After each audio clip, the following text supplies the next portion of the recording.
Hey y'all, it's Natalie, and it's time for another Cherry Challenges, the series that I do with my friends Sarah and Nicole and Jessica. And today we are all doing the sketch with a twist that Deanna hosts over on the Cherry on Top message boards. She chose this sketch you see over here on the top right, and I'm going to rotate it 190-degree turn and use this photo play Creepin' It Real collection to scrapbook some Halloween photos from last year. So I'm just flipping through to see which papers that I would like to use. And I think I'm going to have a solid background and use a bunch of patterned papers as the sketch kind of intends. So I'm trying to decide, and at first I tried to think, okay, well, I'll just use white. So there you see my white background. But I had thought about doing black, and I talked myself out of it. But we get back there. We do. So here are my 4 photos that I have. These are kind of focused on Wally when he was a baby, and he was the cutest pumpkin in the pumpkin patch. He was a little pumpkin. You see that arrow up at the top. So that's the twist part of the sketches that Deanna wants us to use arrows in the layout. So there's where I went wrong. So I pulled out my patterns I want, and I pulled out the cream paper. And I know some people might have no trouble working with cream and white, but to me, I didn't want to do it. I didn't want to mix that creamy paper with the white background. So I switched to the black, and I'm so glad I did. This is the black paper that comes with the collection pack for Creepin' It Real. Well, it's a separate cardstock pack, but it's made to go with it, and it's a little bit shimmery. You can see it's kind of like a slate gray kind of. So I'm loving it, and it ends up looking super cool. So I cut down a few of the patterns, and then I'm going to rip them down and rough up the edges the rest of the way to make them fit on the page. But I went with the plaid, and then a little candy corn, and then that white polka dot in between to break them up, which is kind of read as like a solid a little bit. And we're going to like manipulate the papers, distress them. Oh, I did end up gutting this a little bit, so I'm just kind of measuring, making sure that it's going to be covered up by that pattern paper. But I just gutted it a little so that I can use it to die cut that arrow that I wanted to use as my title piece because he was dressed like a pumpkin. The title is going to be Oh My Gourd. And then maybe use a few other word stickers around. Sorry, I'm a little bit under the weather, so I sound weird today. But there you can see I roughed up the edges of that paper, and I'm loving like how distressed it looks. And now I'm ripping down the other one. I'm kind of like ripping the paper on the ends and then using my distress tool on the rest of it a little bit so that I don't have to like rip tiny bits all the way around. I did back all of the photos with some white cardstock. Yeah, I know. Don't come at me. I know. White background. Cream paper. I know I switched it up. But that's different, okay? Having a white crisp background around your photos is different than mixing it. And like sometimes I do put like a black border around my photos or like a cream border. But this is just as if they were printed that way. I don't know. It makes sense in my head. I don't know. So I'm kind of putting things on there. I keep putting the sketch back on there so you could kind of see like what I'm looking at every time. I do switch in the sketch, I rotated it one turn to the right, and the kind of cluster is at the bottom left. I'm going to move the cluster to the bottom right because that just makes more sense to me. But I wanted to take the chance, since I have the dark cardstock, to use some splatters that I know dry really cool on dark cardstock. So I used some mica spray from Tim Holtz, and then that Delusions white linen spray that I'm using on literally every layout lately. And just did some splatters in the top left and the bottom right. And those took a little bit of time to dry. But the mica spray, they're both pretty loose. And so you just have to be really careful when you go to sprinkle them. Like they're there. Like you got to be ready.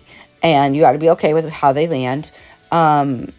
But the mica one too, you definitely want to shake it up so that you get all the sparkle and stuff because it settles at the bottom. So we're sticking down the paper pieces.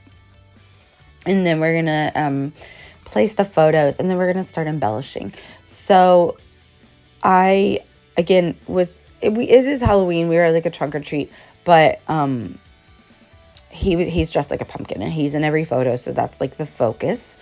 And then which is why my title is Oh My Gourd. And so we're gonna do like pumpkins all over as the embellishment, and then only a few jack-o'-lanterns. I mean, he did have a jack-o'-lantern on his shirt, but only a few jack-o'-lanterns, not every one.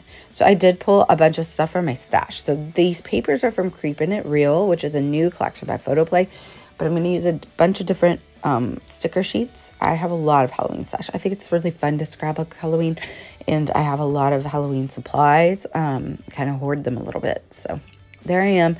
I'm rubbing up the edges of the arrow that I cut, and then I'm going to ink it up with white to help it pop off the page a little bit, and then we'll go kind of with the white splatters that I put on the page. And then I'm going to use these tiny little puffy alphas from Paint Fresh Studio to put that title on there, and I'm going to stick it down with my Nuvo adhesive. Like I said, this is a little series that I do with my friends. I'm going to link them down below, so make sure to go and check out their videos as well. Everyone is doing the same challenge today, so that's fun. So you can see everybody's different take on the sketch. Oh, so this is a stamp set from Stamp Market. It's an old one. They probably don't sell it anymore, but it's gorgeous. And it's like, well, no, that wasn't a pun. Like, I don't know the name of it. That would be a really cute name for a stamp set though, right? Gorgeous, get it? Like a gourd. Also a good title. But I'm just going to stamp these two pumpkins. There's two different kind of like designs that you can put on the top of the pumpkin. So I did two different ones. And then one's going to kind of be the anchor for my title. And then the other one is going to go in the cluster down in the bottom right. That is going to be just an embellishment cluster.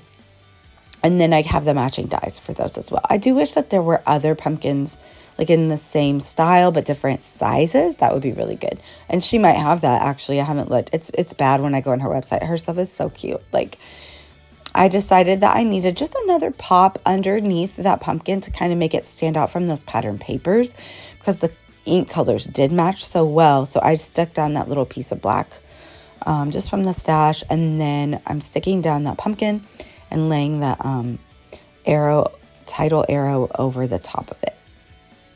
And then we're going to work on the bottom. I will say I kind of forgot to film over here when I was making my little cluster of stickers. So I do apologize for that. You'll see me show it to you once it's kind of complete. I thought I had the camera rolling and I didn't. So best laid plans, right? So, but that's the idea, right? We're just kind of like clustering up the little pumpkins. Oh, I did have these arrows from an old Happy Planner sticker sheet, and so I pulled off two of the orange ones, and I'm going to use them again since the twist part of the sketch is to use arrows. So there I am. I'm like, oh darn, I didn't have it going. So I did, you can see I added a few more pumpkins at the top. I added a few, those are from like a Carta Bella sticker sheet for the most part from last Halloween. And then I go in and I'm like, okay, let's just make it a little bit more Halloween-y. So I die cut with some gold glitter paper, some bats, and a couple other really tiny pumpkins. And that die came from last year's cherry box. Love cherry box. If they still have this year's fall cherry box, go grab it because it's amazing. And then I'm finally finishing up with some sequins. I'm trying Nicole's technique, which I love. She just like drops the sequins on the page and then she sticks them down as they drop, where they dropped, which I think is really cool. And I always love how effortless her sequin clusters are, and that's her secret. So now you know. I am going to not use those square ones that dropped on. That was just like a little freebie that came with a Dress My Craft border punch. And it's cute and white, and I like the way it looks, but I didn't like the square ones. But there we have it. There's my sketch with a twist and also twisted. Check out my friends down below. I'm going to link to the message board as well, and then I'll put my affiliate links down below if you want to buy this Creepin' It Real collection by Photoplay, which I really love. It's got like a vintage vibe to it, and it matches really well with the Simple Stories Vintage Halloween collection, which is also in the store. I'll link all those down below. Thanks for watching, y'all. Bye.